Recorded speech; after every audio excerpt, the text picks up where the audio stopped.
आज हम देखेंगे ह्यूमन बॉडी के अंदर मौजूद फोर्थ सिस्टम जो कि है रेस्पिरेटरी सिस्टम। इससे पहले हम 3 सिस्टम्स की डिटेल डिस्कस कर चुके हैं, जिनमें से फर्स्ट हमने डिस्कस किया था skeleton, second digestive system and third cardiovascular system. Respiratory system क्या करता है? रेस्पिरेटरी सिस्टम फ्रेश एयर को हमारी बॉडी में लेके जाएगा, उसकी ऑक्सीजन ब्लड को देगा और वो जो ऑक्सीजन है ब्लड पूरी बॉडी के सेल्स को सप्लाई करेगा। देन सेल के अंदर जो माइटोकॉन्ड्रिया है वो उसको यूटिलाइज करते हुए क्या करेगा, एटीपीज बना के आपको एनर्जी सप्लाई करेगा। एंड वही ब्लड आपने पढ़ा था कार्डियोवैस्कुलर सिस्टम में, जब वापस आता है तो अपने साथ पिक करके लेके आता है कार्बन डाइऑक्साइड। वो जो ब्लड ने पिक की थी पूरी बॉडी से कार्बन डाइऑक्साइड वो दे देता है लंग्स को।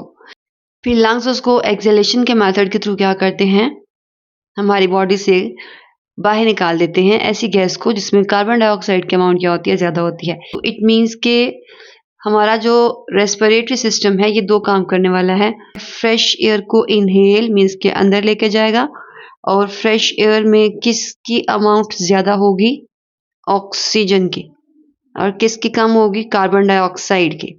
और दूसरा ये सिस्टम क्या काम करेगा, ऐसी एयर को एक्सहेल करेगा जिसमें ऑक्सीजन कम हो चुकी है बिकॉज हमने वो ऑक्सीजन निकाल के ब्लड को दे दी थी, एंड उसमें कार्बन डाइऑक्साइड ज़्यादा हो चुकी है बिकॉज हमने ब्लड से निकाल के ये कार्बन डाइऑक्साइड लंग्स को दी और लंग्स ने क्या कर दिया, इसको एक्सहेल कर दिया। तो 2 काम करने वाला है, हमारी बॉडी को ऑक्सीजन सप्लाई करने वाला है ये सिस्टम और कार्बन डाइऑक्साइड को रिमूव करने वाला है। और जो मेन हमारा ऑर्गन है एक्सहेलेशन और इनहेलेशन में इन्वॉल्व वो लंग्स है हमारे। लंग्स में से फिर ये ब्लड पिक करता है और पूरी बॉडी को ये दे के आएगा और पूरी बॉडी से ये कार्बन डाइऑक्साइड पिक करके लेके आएगा। तो इनहेल और एक्सहेल करने के लिए लंग्स को मजीद और कौन से ऑर्गन्स होते हैं जो असिस्ट कर रहे होते हैं उनकी भी लिस्ट बनाते हैं। सबसे पहले जो फर्स्ट बॉडी पार्ट लंग्स को हेल्प करेगा इनहेल और एक्सहेल करने में वो है, आप लिख सकते हो नोज, या फिर इसको लिख सकते हैं आप नेजल कैविटी, और इसको आप नेजल चैम्बर्स भी कह सकते हो। नेजल चैम्बर्स के बाद जो सेकंड पार्ट है वो है फेरेंक्स, जहाँ से एयर गुजरती है। थर्ड पार्ट हम देखेंगे लेरेंक्स। लेरेंक्स से एयर को पिक कर लिया जाता है एयर कैनाल में, जिसे हम ट्रेकिया भी बोलते हैं। एंड देन ट्रेकिया से एयर एंटर हो जाती है लंग्स में, एंड लंग्स में कंप्लीट ट्यूब्स का एक नेटवर्क होता है जहाँ से एयर क्रॉस करती है। उस कंप्लीट नेटवर्क को हम कहते हैं ब्रोंकियल इंटरकॉम। और इन सारे पाथवेज जहाँ से ये गैसेस गुजरती हैं और लंग्स तक पहुँचती हैं, इन्हें हम कहते हैं ये रेस्पिरेटरी ट्रैक्ट है। और लंग्स को बोला जाता है कि ये एक्सचेंज पोर्शन है बिकॉज यहाँ से गैसेस गुजरती हुई जब लंग्स के पास पहुँचती हैं तो वहाँ पे एक्सचेंज होती हैं ब्लड के साथ। जो लंग्स में फ्रेश एयर है वो अपनी ऑक्सीजन दे देगी ब्लड को, एंड ब्लड की कार्बन डाइऑक्साइड दे दी जाती है लंग्स को। तो आज के लेक्चर में हमने रेस्पिरेटरी सिस्टम के पहले इन 3 कंपोनेंट्स को देखना है, nose, pharynx and larynx. Nasal chambers के पार्ट्स को हाईलाइट करने के लिए नोज के बाहर जो 2 आपको ओपनिंग नजर आती हैं इन्हें हम कहते हैं एक्सटर्नल लेयर्स। यहाँ से जब एयर क्रॉस करती है तो बैक साइड पे जाती है और वो कंप्लीट जो चैम्बर होता है उसे हम कहते हैं नेजल चैम्बर्स या फिर नेजल कैविटी। नेजल चैम्बर या नेजल कैविटी का जो फ्लोर होता है वो बना होता है किस चीज़ का, पैलेट का। पैलेट की लोअर साइड पे आपको पता है कि मौजूद होती है आपकी ओरल कैविटी, एंड इस कंप्लीट चैम्बर में एंड पे एक सेकंड ओपनिंग मौजूद होती है जिसे हम कहते हैं इंटरनल लेयर। सो जहाँ से स्टार्ट होती है नेजल कैविटी वहाँ पे जो ओपनिंग्स मौजूद हैं उसे क्या बोलेंगे, एक्सटर्नल लेयर। नेयर हम ओपनिंग्स को कहते हैं, और बिकॉज ये नेयर्स बाहर से हमें नजर आ रहे होते हैं तो हम कहते हैं ये एक्सटर्नल लेयर्स हैं। और जो इनर साइड पे मौजूद होते हैं नेजल कैविटी के एंड पे उसको क्या बोलेंगे, इंटरनल लेयर। और पैलेट के एंड पे डाइजेस्टिव सिस्टम में एक स्ट्रक्चर आपको हाईलाइट करवाया था जिसे आपने बोला था यूव्यूला। यूव्यूला जो है ये जब आपने फूड को स्वेलो करना होता है तो तब ये यूव्यूला ऊपर उठ के इस ओपनिंग को क्या करवा देता है, बंद करवा देता है, सो डैट जो फूड है वो एयर पैसेज वेज में ना जा सके। तो नेजल कैविटी के स्टार्ट पे जो ओपनिंग है वो है एक्सटर्नल लेयर, एंड पे जो है वो है इंटरनल लेयर। ये जो पूरा चैम्बर होता है इसको हम कहते हैं नेजल कैविटी या फिर नेजल चैम्बर। और इस कंप्लीट नेजल कैविटी को 3 पार्ट्स में डिवाइड किया गया होता है। जो फर्स्ट रीजन मौजूद है इस नेजल कैविटी के अंदर उसे हम कहते हैं वेस्टिब्यूलर रीजन। तो मैं आपको लिखवा रही हूँ, नोज कह दो, नेजल कैविटी कह दो या नेजल चैम्बर्स कह दो, इनकी पार्टीशंस। स्टार्टिंग पे जो उनके नेयर्स हैं वो एक्सटर्नल होंगे, एंड पे जो नेयर्स होंगे ओपनिंग्स वो इंटरनल होंगे। तो वेस्टिबुलर रीजन के अंदर मौजूद होती हैं दो चीजें। फर्स्ट उसमें मौजूद है हेयर, और सेकंड उसमें एक स्टिकी सा सब्सटेंस मौजूद होता है जिसे आप म्यूकस कह सकते हो, एंड कॉमनली हम क्या बोल सकते हैं, ग्लू लाइक थिक सब्सटेंस।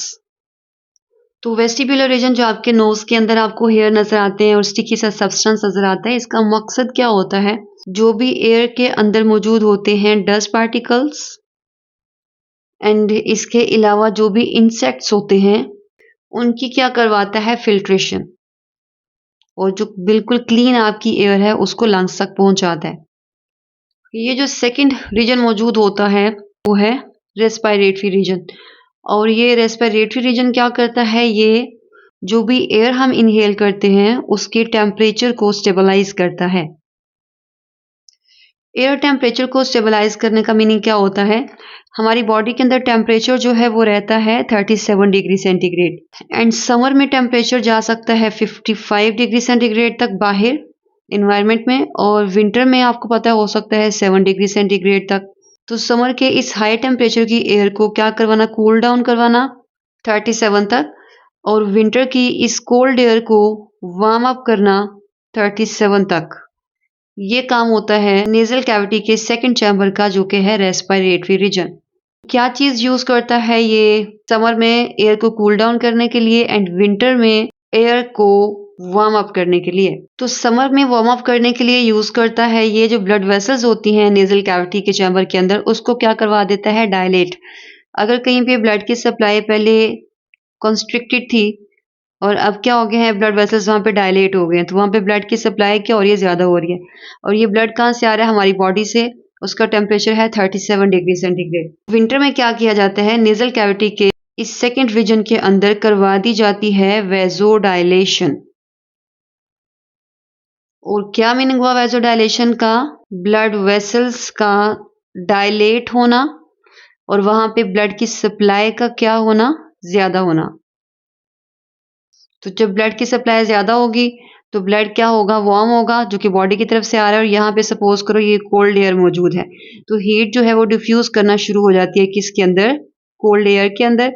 और ये जो हीट डिफ्यूज हो रही है फ्रॉम ब्लड इनटू एयर, ये हमारी एयर को वार्म अप करती है 37 तक, और हमारे लंग्स के अंदर होने वाले इन्फेक्शन से रोक सकती है, जो कि कोल्ड एयर के केस में हो सकते थे। टेम्परेचर को स्टेबलाइज करने के लिए विंटर में वार्म अप करने के लिए एंड समर में कूल डाउन करने के लिए ये जो रीजन है ये यूज करता है मल्टीपल फोल्डिंग्स जो कि मौजूद होती हैं हमारी नेजल कैविटी में, एंड इन फोल्डिंग्स को हम कहते हैं कोंका, और इनको हम टर्बिनेट्स भी कहते हैं। और यही फोल्डिंग्स के अंदर जो ब्लड की सप्लाई है ज्यादा की जाती है एयर को वार्म अप करने के लिए, और यही जो हमारी फोल्डिंग्स होती हैं ये क्या करती हैं, मॉइस्चर की सिक्रीशन करती हैं समर में इस एयर को कूल डाउन करने के लिए। मॉइस्चर के अंदर मौजूद होंगे वाटर वेपर्स, वो क्या करेंगे, इवेपोरेशन, और इवेपोरेशन आपको पता है जहाँ पे भी होती है वहां के सिस्टम का टेम्परेचर क्या हो जाता है, लो हो जाता है। तो रेस्पिरेटरी रीजन इन दो चीजों की हेल्प के थ्रू, वेजोडाइलेशन एंड मॉइस्चर के एडिशन के थ्रू टेम्परेचर को स्टेबलाइज कर रहा है विंटर में एंड समर में।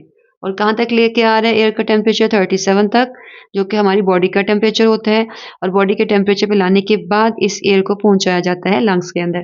थर्ड रीजन के अंदर ये जो ओल्फैक्टरी की टर्म है ये है ओल्फैक्शन से।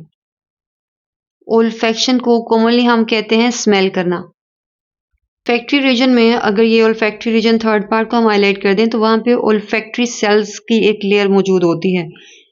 ओल्फैक्टरी सेल्स क्या करेंगे, तो सेंसरी सेल्स हैं जो कि सेंस करेंगे स्मेल को, और ये कंप्लीट लेयर जो कि ओल्फैक्टरी सेल्स की होती है इसको हम कहते हैं नीडेरियन मेम्ब्रेन।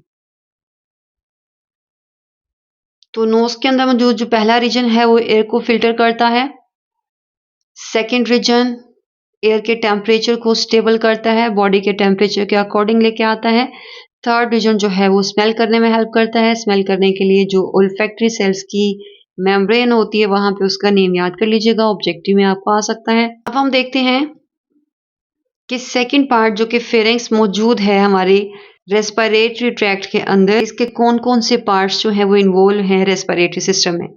फेरेंक्स की कंप्लीट डिटेल मैंने आपको डाइजेस्टिव सिस्टम में बताई थी, इसलिए दोबारा मैं यहाँ पे नहीं बताऊंगी। उसके 3 पार्ट्स जो मैंने हाईलाइट करवाए थे उसमें से ओरोफेरेंक्स जो है वो इन्वॉल्व है गट के पाथवेज में, नेजोफेरेंक्स एंड इसके साथ मौजूद है हाइपोफेरेंक्स जिसे आप लेरिंजोफेरेंक्स भी कहते हैं। और फेरिंग्स हमने पढ़ा था डाइजेस्टिव सिस्टम में ये कोई स्पेशल स्ट्रक्चर नहीं होता है, जस्ट एक पाथवे है जो कि ओरल कैविटी और इसोफेगस के दरमियान मौजूद था। और रेस्पिरेटरी सिस्टम के केस में ये मौजूद है nasal cavity and air canal के दरमियान। ट्रेकिया का जो अपर पार्ट होता है उसको हम लेरिंग्स कहते हैं। तो फेरिंग्स में ओनली आपने ये 2 नेम याद करने हैं जो कि इन्वॉल्व थे, और लेरिंग्स की डिटेल हम देख लेते हैं। जो रिमेनिंग पार्ट्स हैं वो इंशाल्लाह हम देखेंगे नेक्स्ट लेक्चर में। लेरिंक्स को हम वॉइस बॉक्स कहते हैं कि यहाँ पे साउंड की प्रोडक्शन होती है जब हम एयर को बाहर निकाल रहे होते हैं, एक्सेल कर रहे होते हैं। और ये वॉइस बॉक्स बिकॉज ये कार्टिलेज का बना होता है तो इसको हम कार्टिलेजिनस बॉक्स भी कहते हैं। एंड कार्टिलेज के बने हुए इस बॉक्स के अंदर टोटल 9 कार्टिलेज मौजूद होती हैं। 9 में से 3 को हम कहते हैं अनपेयर्ड है, मीन्स कि वो सिंगल मौजूद होती हैं। उनके नेम अगर आप लिखना चाहें तो एपिग्लॉटिस, थायराइड एंड क्रिकॉइड। और 3 जो कार्टिलेज हैं वो पेयर्ड होती हैं। फर्स्ट है एरिटनॉइड, सेकंड कॉर्निक्यूलेट एंड थर्ड क्यूनिफॉर्म्स। ये तीनों पेयर्ड है, मीन्स के इसका नंबर भी 2 है हमारी बॉडी में, ये भी 2 है और ये भी 2 है। 6 ये हो गई और 3 ये वाली हो गई। तो टोटल हमारी मौजूद है 9 कार्टिलेज जो कि बना रही होती हैं लेरिंक्स को, जो कि कार्टिलेजिनस बॉक्स है। और ऑब्जेक्टिव में ये भी आपको आ सकता है, लेरिंक्स को हम एडम्स एप्पल भी कहते हैं। और इसको रिलेट किया जाता है हजरत आदम का उस फ्रूट का इंटेक करना जो कि उनको मना किया गया। और इसकी एक रिलीजियस बैकग्राउंड है जो कि अभी हम उसकी डिटेल यहाँ पे नहीं देख, बिकॉज आपको ये ऑब्जेक्टिव में आ सकता है तो इसको याद कर लीजिएगा। एयर कैनाल की जो ओपनिंग होती है उसे हम कहते हैं ग्लॉटिस। फूड कैनाल की ओपनिंग को हमने बोला था गलट। तो अगर ये सपोज कर लें ये है एयर कैनाल की ओपनिंग, तो इसकी ओपनिंग को हमने क्या बोला, ग्लॉटिस। और ग्लॉटिस के अंदर ये क्या मौजूद हैं, कनेक्टिव टिश्यूज के बने हुए बैंड्स। और ये कनेक्टिव टिश्यूज के बने हुए बैंड्स को हम क्या कहते हैं, वोकल कॉर्ड्स। और कौन से कनेक्टिव टिश्यूज के बने होते हैं, तो कनेक्टिव टिश्यूज में मैंने आपको एक वाइट फाइबर्स लिखवाए थे, एक येलो लिखवाए थे। येलो फ्लेक्सिबल होते हैं, इलास्टिन प्रोटीन के बने होते हैं। तो ये हैं येलो फाइबर्स, या आप कह सकते हो इलास्टिन प्रोटीन के बने होते हैं। हाईली क्या होते हैं, फ्लेक्सिबल होते हैं। और इन वोकल कॉर्ड्स की मेल में लेंथ कितनी होती है, 2.25 सेंटीमीटर। एंड फीमेल में लेंथ होती है 1.75 सेंटीमीटर्स। तो इट मीन्स के मेल के अंदर ये वोकल कॉर्ड्स बड़े साइज के होते हैं, इसलिए मेल की जो वॉइस की प्रोडक्शन होती है वो ज़्यादा होती है और हैवी होती है। फीमेल की वॉइस की प्रोडक्शन कम होती है, उनकी आवाज़ पतली होती है और छोटी होती है। ये वोकल कॉर्ड्स क्या करते हैं, वाइब्रेट होते हैं एयर की एक्सहेलेशन के टाइम पे और साउंड की प्रोडक्शन करते हैं। लेरिंक्स के अंदर जो 9 कार्टिलेज मौजूद होती हैं उनमें से ये 3 कार्टिलेज बहुत प्रोमिनेंट होती हैं। थायराइड की शेप होती है आई शेप, क्रिक्वाइड कंप्लीट एक रिंग की फॉर्म में होते हैं, और रेटिनाइड ट्रायंगुलर शेप के 2 आपको नजर आ रहे हैं बिकॉज हमने पीछे लिखा था कि ये पेयर्ड होते हैं। अगर मैं आपको ये फोल्ड करके दिखा दूं लेरिंक्स की फॉर्म में, ये ओपनिंग है जिसे हम क्या बोलेंगे, ग्लॉटिस। इसके अंदर वोकल कॉर्ड्स मौजूद होंगे। और ये फोल्ड करके थायराइड जो है ये आपको सिंगल मेजर कार्टिलेज नजर आती है फ्रंट साइड पे आपकी। एंड नीचे क्रिक्वाइड मौजूद है एक रिंग की फॉर्म में जो कि कंप्लीट लेरिंक्स को कवर कर रही होगी चारों तरफ से। और अगर आप बैक साइड से देखें इस लेरिंक्स को तो ये आपको ट्रायंगुलर शेप का रेटिनाइड दोनों साइड्स पे क्या होंगे, नजर आएंगे।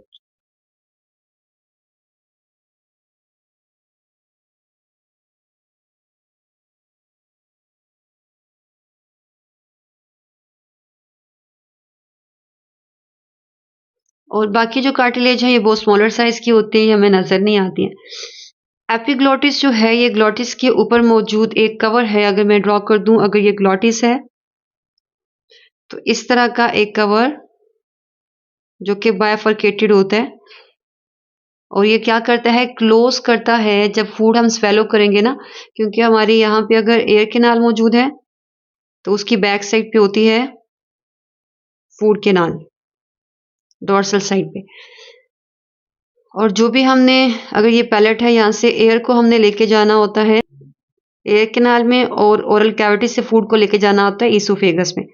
तो जब हम फूड क्या कर रहे होते हैं, स्वेलो कर रहे होते हैं, तो हमने यूव्यूला के थ्रू इंटरनल लेयर्स को क्लोज करवा दिया सो डैट वहां से भी फूड एयर पैसेज वेज में ना जाए, और एपिग्लोटिस के थ्रू हमने क्लोज करवा दिया किसको, ग्लोटिस को, सो डैट फूड यहाँ पे एंटर ना हो सके। इसलिए जब भी आप फूड स्वेलो कर रहे होते हैं तो ये वाली ओपनिंग भी बंद होती है और ये वाली ओपनिंग भी बंद होती है, तो इसलिए हम कहते हैं कि ये सारे पैसेज वेज जहाँ से एयर ने गुजरना था वो क्या हो गया, बंद हो गए हैं, तो हम स्वेलोइंग के टाइम पे सांस नहीं ले सकते हैं। तो एपिग्लोटिस क्या करता है, क्लोज करता है ग्लोटिस को फूड की स्वेलोइंग के टाइम पे। नेक्स्ट इंशाल्लाह हम सेकेंड हाफ देखेंगे जिसमें हम देखेंगे एयर कैनाल को, ब्रोंकियल इंटरकॉम एंड लंग्स को।